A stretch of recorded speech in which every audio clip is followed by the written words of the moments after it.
First off, we have the Raiders offensive line versus Bills defensive line. I'm going to say this a lot, but I don't want to put too much into one game. Against the Chiefs, the Raiders offensive line finally showed up. They stopped the Chiefs and Justin Houston from getting a sack in 52 tries. Problem is, that's one good game after many bad ones. As for the Bills, their defensive line is leading the charge to a good defense. The line is playing well. Marcel Darius has the talent, but hasn't been playing too well. Still, Kyle Williams and Shaq Lawson are doing good on the line. The Bills line has been playing better the whole year, so they get the edge. And now we move on to the Raiders running back versus Bills linebackers. The Raiders running back group will be without Marshawn Lynch. They have two quicker backs in Jalen Richard and DeAndre Washington playing this game. They could use a bigger short yardage back and might utilize Jameis Olawale more. This group hasn't been playing amazing this year, but hasn't been terrible either.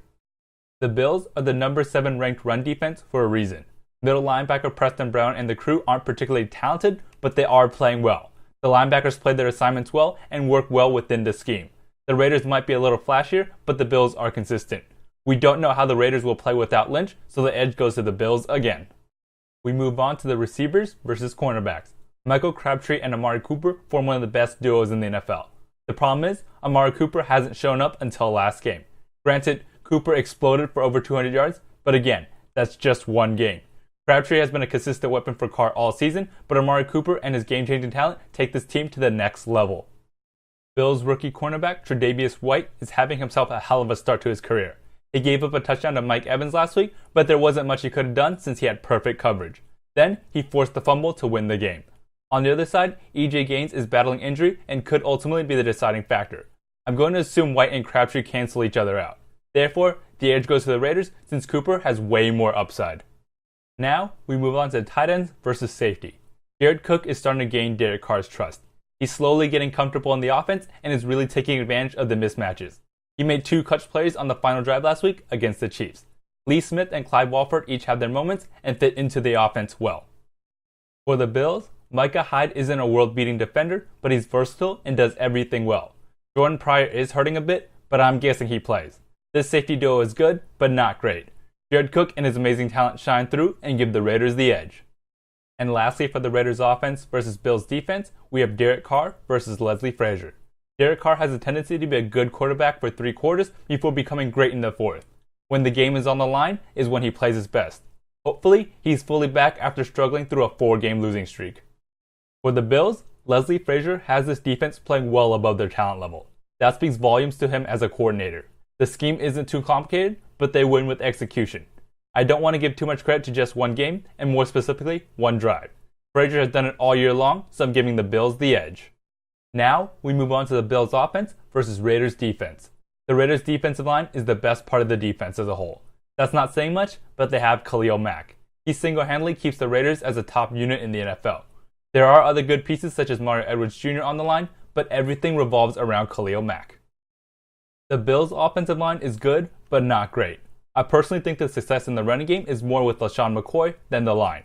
They do a good job of opening holes and protecting Tyrod Taylor. But the shiftiness of these 2 players makes them seem better than they are. Either way, Khalil Mack gives the Raiders the edge. Now, we move on to the linebackers versus running backs. The Raiders might have finally gotten their answer at linebacker in Navarro Bowman. He stepped in after just 3 days and played fantastic. The rest of the group is banged up though, and Bowman is much better against the run than the pass. The other linebackers aren't very talented, but play well given their talent level. The Bills have LaShawn McCoy. Not much else to say. He's basically the offense and can carry the team on his back as a proven weapon. He finally scored last game, but his track record speaks for itself. Edge, LaShawn McCoy, and the Bills. And now we move on to the Raiders corners versus Bills wide receivers. The Raiders need help at cornerback. Sean Smith has been benched and David Amerson is dealing with injury. The only solid piece so far has been TJ Carey. The rest is still a work in progress. The talent is there, but this group struggles with smaller, fast receivers. The Bills, on the other hand, need even more help at wide receiver.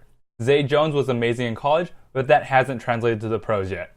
Jordan Matthews on the other side is okay, but none are true weapons that you have to worry about. The slight edge here goes to the Raiders. They are more talented and have played better when compared to the Bills. Next, we move on to safeties versus tight ends. The Raiders' safeties just seem to be lost at times. More specifically, Reggie Nelson.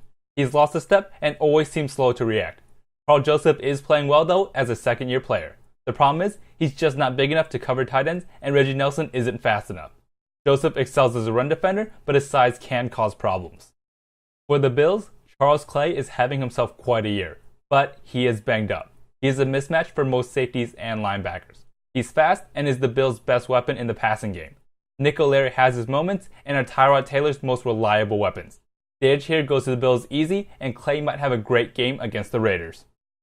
Next up, we have Bills quarterback versus Raiders defensive coordinator.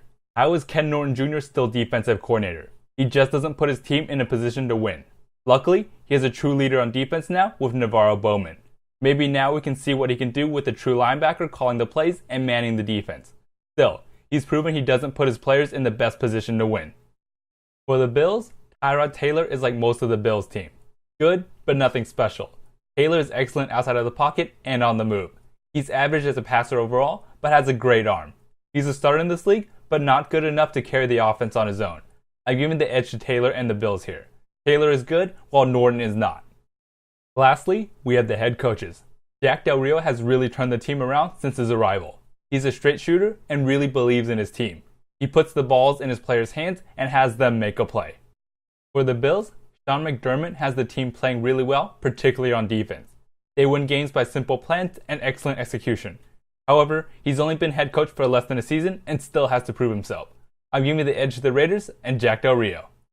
Overall, the slight edge here goes to the Bills. If we were just watching the Chiefs game, the Raiders would have the edge in more categories. I just don't like putting too much on one game. The Raiders have more talent and upside than the Bills, but the Bills have been playing better all season long.